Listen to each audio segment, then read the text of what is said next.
Obriga bares e restaurantes a disponibilizarem comanda impressa e individual e você também confere. Câmara de Campinas entrega a medalha Carlos Gomes. Professora comenta a decisão do Supremo sobre cobrança em cursos de especialização. Suicídio entre adolescentes é tema de matéria especial. E tem recado de Emerson Sheik para a torcida da Ponte Preta. Em 20 segundos, aqui no Câmara Notícia.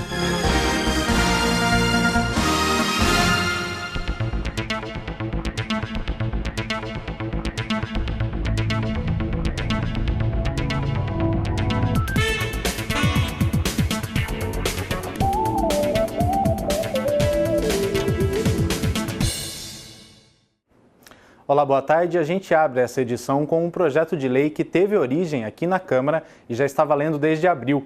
É a lei que obriga bares e restaurantes a fornecerem uma comanda impressa e individual.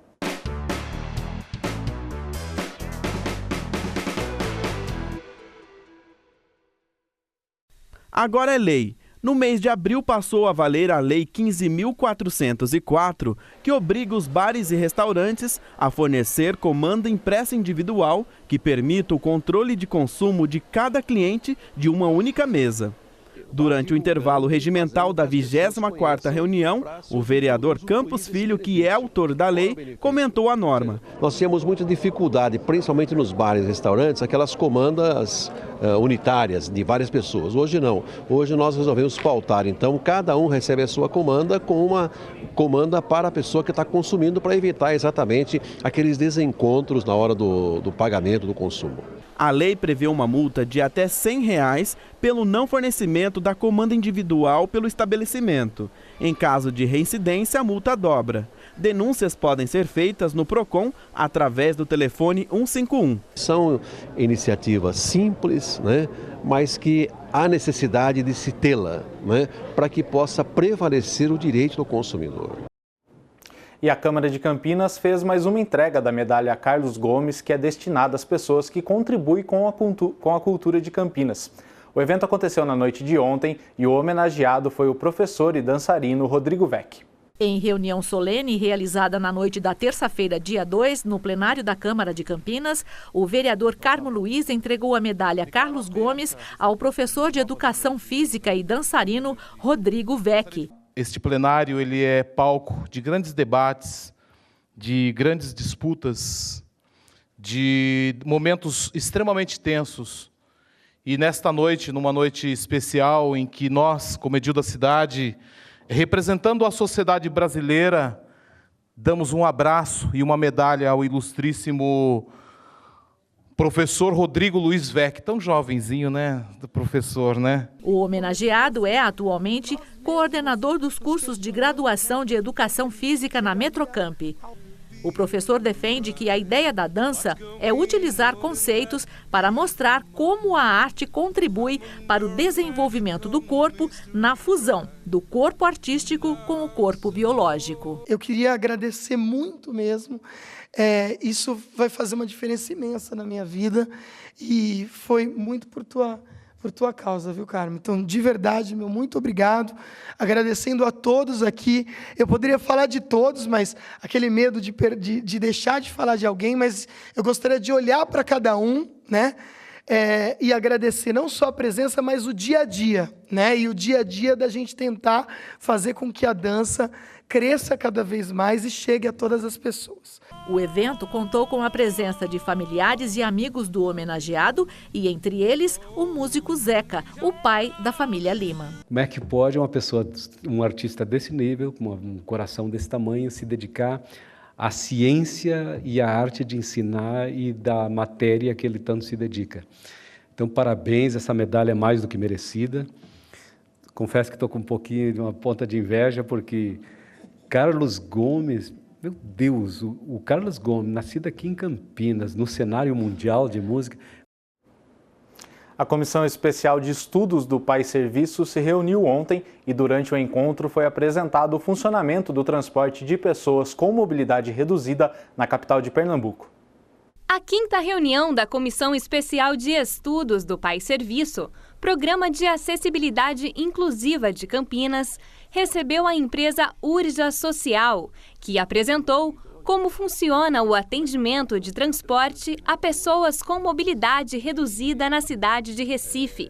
O encontro foi conduzido pelo presidente da comissão, professor Alberto, e teve também a presença dos parlamentares Jorge da Farmácia e Pedro Tourinho. Uma reunião muito boa, porque nós precisamos conhecer outras possibilidades, né? Outras empresas que prestam esse mesmo serviço, ou que têm a mesma simetria, seja similar, e que tem as tecnologias que nós estamos almejando para o nosso Pai Serviço aqui. Na apresentação do trabalho, o diretor e o gerente da empresa demonstraram o programa Pernambuco Conduz e as estratégias utilizadas, como a roteirização, monitoramento e fiscalização do transporte. Para o professor Alberto, as facilidades serão avaliadas para possíveis aplicações em Campinas. A objetividade de uma comissão especial de estudos é apresentar possibilidades. Nós vamos sugestionar, claro que isso depende muito de política, né? São decisões políticas, mas nós estamos acreditando que as autoridades da nossa cidade têm interesse de dar melhor qualidade de vida para os nossos usuários do Pai Serviços. E até sexta-feira, dia 5, o Centro Público de Apoio ao Trabalhador, o CEPAT de Campinas, está com a Semana do Trabalhador. O Gabriel Castro foi lá conferir e a gente acompanha agora na reportagem. Para tentar recolocar os trabalhadores no mercado e oferecer qualificação profissional de qualidade, o CEPAT Campinas está com diversos cursos profissionalizantes e atividades de órgãos da administração municipal, como o Porta Aberta e o PROCON. Ela tem a proposta, de ofertar durante uma semana aí vários serviços ao trabalhador, de apoio ao trabalhador, além dos que já são ofertados aqui no CEPAT. Em homenagem a esse trabalhador, a ideia é a gente recepcioná-lo aqui nessa semana e ofertar uma rede maior de serviços. Dentre eles, a gente tem a FUMEC, o CEPROCAMP, com a oferta aí, de cursos de elevação de escolaridade, cursos de qualificação do CEPROCAMP. Além disso, a gente tem todo o sistema S, o Senai, o SEST Senat, o Senac, o Sebrae, também com oferta de cursos e oficinas gratuitos. A gente também tem o encaminhamento de jovens, para programa de aprendizagem e também para estágios, para oportunidades de estágios. Com a forte concorrência do mercado, as pessoas estão buscando se atualizar, reciclar para não ficar para trás. Na verdade, seria na área da saúde. Eu sou técnica, só que eu me formei há 10 anos atrás, na época eu tinha comércio, e estou tentando ir para a área agora, mas está difícil. Assim, tentando pelo menos um curso, que eu gostaria de um curso de reciclagem, e eu não acho em escola nenhuma aqui em Campinas. O Tiago está fazendo faculdade de Ciências da Computação. Quer estágio na área, mas não está fácil. Hoje em dia tá um pouco difícil de conseguir emprego. Eu estou procurando bastante, tem uns 2 meses. Eu não tenho experiência na área ainda, eu estou 2 meses desempregado, faz 2 meses que eu saí do quartel e agora eu estou procurando, eu gostaria de um estágio na área, mas como eu sou iniciante no primeiro semestre, então é mais complicado. São boas oportunidades. A seguir tem uma matéria especial sobre um tema que preocupa, que é o suicídio na adolescência.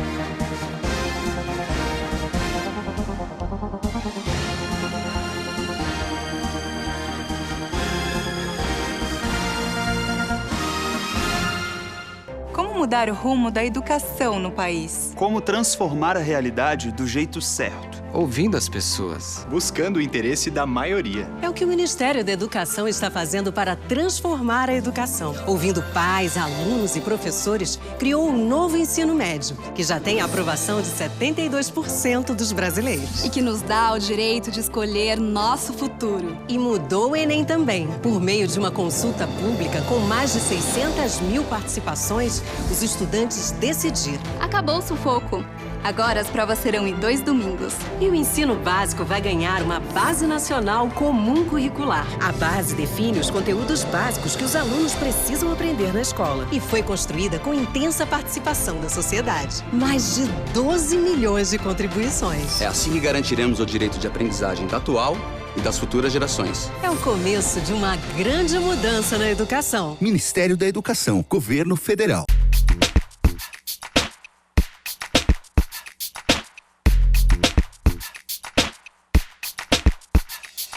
Máquina de lavar roupa, né? Então procurar aí juntar o máximo possível de roupa para lavagem, né? Então utilizar toda a capacidade da sua máquina. Com isso você diminui a quantidade de vezes de acionamento do equipamento e com isso você também tem uma economia de energia bem razoável na sua fatura.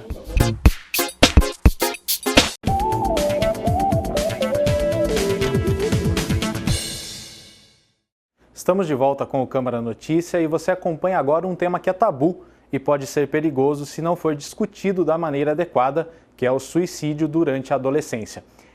Mudanças hormonais, físicas e psicológicas. A adolescência e a juventude marcam um momento de dúvidas e transformações do indivíduo. Esse período, aliado a outros desequilíbrios, pode ser motivo suficiente para uma postura extrema, a de tirar a própria vida. Por ser um fenômeno complexo, não há uma explicação simples. Provavelmente há uma combinação de fatores que começam na genética, na história de vida e vão passando por circunstâncias sociais, econômicas, culturais. Nos últimos anos, no Brasil, o número de suicídios tem aumentado em todas as faixas etárias. Porém, a velocidade desse aumento é maior entre adolescentes e jovens. Estima-se que a cada 100 mil habitantes, cerca de 6 mil pessoas morrem por suicídio. Enquanto o mundo reduziu 26%, nós aumentamos em 10%. E a expectativa é que 2015 e 2016 a gente esteja acelerando na contramão. Para jovens e adolescentes, ser aceito e pertencer a algum grupo é muito importante. Nesse processo, redes sociais e obras ficcionais podem agir como influenciadores. Eu não acredito que leve ao suicídio um jovem que está mais ou menos bem, que está bem adaptado, que pode conversar, que pode pedir ajuda. Mas um jovem que está deprimido ou usando drogas, um jovem que não tem com quem se desabafar, que não tem como obter ajuda, esse jovem mais vulnerável tem a impressão de que a internet e as redes virtuais podem levá-lo a um suicídio. Nas últimas semanas, o lançamento de um seriado americano caiu no gosto dos adolescentes, mas trouxe à tona um tema polêmico e preocupou algumas famílias. Eu ouvi falar da série na escola e nas redes sociais, todo mundo estava falando, aí eu resolvi assistir. Minha filha foi na escola e comentou: mãe, tem uma série, eu vou assistir, todo mundo na escola assistiu, tem algumas cenas pesadas, mas eu vou assistir. E eu ouvi falar da série, fui ler sobre na internet. Especialistas demonstraram preocupação com os reflexos da série na sociedade, mas há também uma boa expectativa. Ficou uma coisa muito simplória, então reforça isso que quem trabalha com prevenção de suicídio tem um certo pé atrás, de olhar para suicídio como uma coisa de 2 mais 2 é 4. E não é assim. Essa série, logo que ela foi lançada, muitos que trabalham em prevenção de suicídio começaram a ficar bem preocupados. Eu também, mas eu também tive uma boa expectativa. Porque um seriado como esse tornou-se muito conhecido, muito comentado, e fez com que nós pudéssemos discutir com a população, com os pais, com os professores, um assunto tão difícil quanto esse. Começamos a assistir a série e a cada episódio eu explicava para ela sobre.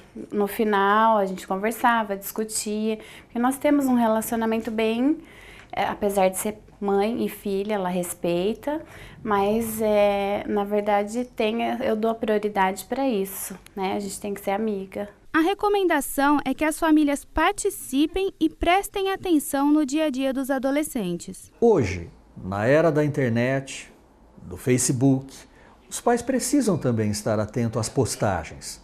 Falar muito em morte, né? Dizer que a vida não vale mais a pena, entrar em sites ou passar a frequentar sites que falam muito sobre morte, sobre suicídio, também são sinais de alerta. O número de contatos com o Centro de Valorização da Vida, o CVV, aumentou 4 vezes logo que a série começou. Nós temos que nos organizar para acolher essa demanda, porque se a série motiva um jovem a procurar ajuda, ok, qual é a ajuda que nós vamos poder dar? Nós estamos preparados para dar essa ajuda? Então esse primeiro espaço foi preenchido pelo CVV, o que eu acho que foi fundamental. Mas nós temos, vamos dizer, como sociedade, uma lição de casa. Em Campinas, todos os centros de saúde estão preparados para identificar possíveis casos de tentativas de suicídio e fazer o acompanhamento desses pacientes. A gente tem no município um sistema de notificação chamado SIS-9, que a gente notifica todos os casos de tentativa de suicídio, seja ele aparecendo no pronto-socorro ou na unidade básica. Quando ele aparece no pronto-socorro, esse pronto-socorro emite um comunicado para a unidade básica de referência desse usuário e a unidade, se preciso for, faz a visita domiciliar para uma busca ativa, que a gente chama. E aí avalia se esse sujeito já está em acompanhamento ou não. Prestar atenção nos sinais e não tratar os problemas dos adolescentes como bobagem é o primeiro passo. E, se for necessário, é importante buscar ajuda especializada. A adolescência é um período da vida em que, por falta de experiência, mas também por uma constituição imatura do sistema nervoso central, o controle de impulso é menor.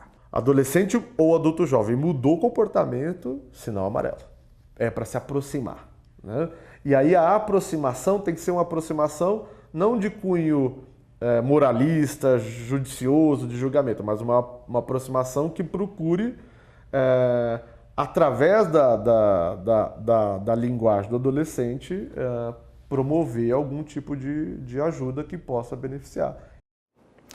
Tá aí essa reportagem especial da Mariana Cremasco. E agora a gente vai dar uma nota sobre a Casa da Criança Paralítica, que realiza nesse fim de semana, nos dias 5 e 6, um bazar para ajudar a instituição. É uma boa oportunidade aí para antecipar as compras do Dia das Mães.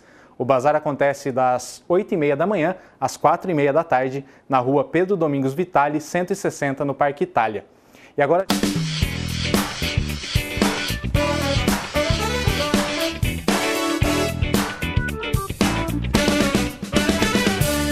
Na semana passada, o Supremo Tribunal Federal admitiu a cobrança de mensalidades por universidades públicas em cursos de especialização, a chamada pós-graduação lato sensu. O relator da ação foi o ministro Edson Fachin. A indissolubilidade entre ensino, pesquisa e extensão, princípio previsto no caput do artigo 207 da Constituição da República, está a exigir que o financiamento público não se destine exclusivamente ao ensino. Isto porque, para a manutenção e desenvolvimento do ensino, são necessários, nos termos da própria Constituição, artigo 207, pesquisa e extensão. A decisão do Supremo atendeu a um recurso da Universidade Federal de Goiás contra uma decisão da Justiça que proibia a cobrança em um curso de especialização de Direito Constitucional. Entendo que é preciso reconhecer que nem todas as atividades potencialmente desempenhadas pelas universidades se referem exclusivamente ao ensino.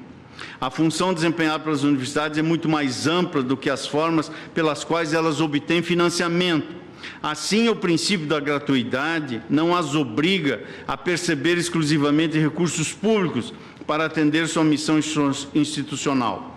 Ele, o princípio, exige, porém, que para todas as tarefas necessárias a plena inclusão social, missão do direito fundamental à educação, haja recursos públicos disponíveis para os estabelecimentos oficiais. O termo utilizado pela Constituição é que essas são as tarefas de manutenção e desenvolvimento do ensino. Consequentemente, entendo que são a elas que se estende o princípio da gratuidade. A diretora da Faculdade de Educação da Unicamp é contrária à decisão do Supremo. Eu vejo com preocupação, porque primeiro você coloca em risco um princípio que é constitucional e também como uma forma de desmonte, mais uma ação que ajuda a desmontar uma instituição que é tradicional e uma instituição pública que funciona nesse país que é a universidade. Eu acho que a gente não contribui para o avanço da universidade pública. O que a gente tem mesmo é que brigar, lutar para que os recursos públicos venham para a universidade e para que a gente tenha, né, o que todos aí também vêm apontando, uma reorganização tributária no nosso país para que aqueles que de fato ganham mais, paguem mais e que isso se reverta em benefício para toda a população. Segundo a professora, esse tipo de cobrança não supre a falta de recursos públicos voltados para a universidade e também afeta diretamente os estudantes de baixa renda. Acho que para a universidade pública essa cobrança de mensalidade ela vai representar um valor muito pequeno diante daquilo que a universidade precisa para se manter no quadro de excelência que ela é. Eu acho que quando você vai criando empecilhos cada vez maiores para a entrada de alunos que tenham, que são representantes de segmentos mais populares, de segmentos com menor poder aquisitivo, você, sem dúvida, vai criando mais barreiras para que esse estudante esteja dentro da universidade. É mesmo uma pena.